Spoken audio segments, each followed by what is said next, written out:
Outsourcing job చేసే వాళ్ళ బాధలు అంతా ఇంత కాదు. ఎవడు పట్టించుకునే నాదుడు కూడా లేడు. అందరు చూసి చూసి దేశాలు పట్టుకొని పోతారు.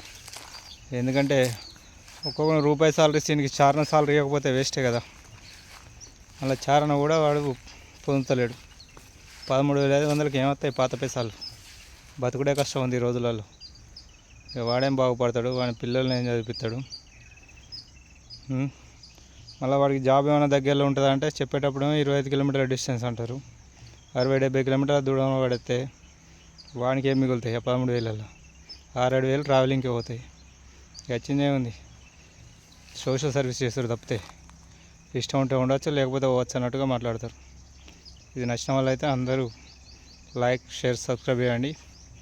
మీరు ఏదైనా ప్రాబ్లం, ఇబ్బంది కలిగిస్తే కామెంట్ సెక్షన్లో తెలియజేయండి. ఎంత ఘోరంగా ఉందంటే అయినా 13,500కు చచ్చుకుంటూ చేస్తారు. ఒక్కొక్కటి 25 ఏళ్ళు, 30 ఏళ్ళు. 5 ఏళ్ళు చేసినాకనే ఏ కంట్రీ అయినా కూడా ఆ కంట్రీ పౌరసత్వం ఇస్తారు, ఏదో గ్రీన్ కార్డు ఇస్తారు. ఇదేదో సాలరీ కూడా పెంచే దిక్కు లేదు. వెట్టి చాకరీ అయితే చేయించుకుంటున్నారు. చేతి నిండా పని ఉంటుంది కానీ కడుపు నిండా అన్నం ఉండదు. చెప్పాలంటే వేస్ట్ అవుట్సోర్సింగ్ జాబ్. జాయిన్ అయ్యే వాళ్ళు జాయిన్ కాకండి. జాయిన్ అయిన వాళ్ళ బాధలు ఇంత ఘోరంగా ఉంటాయి, అది దిగినాక తెలుస్తుంది అందులో. ఓకేనా?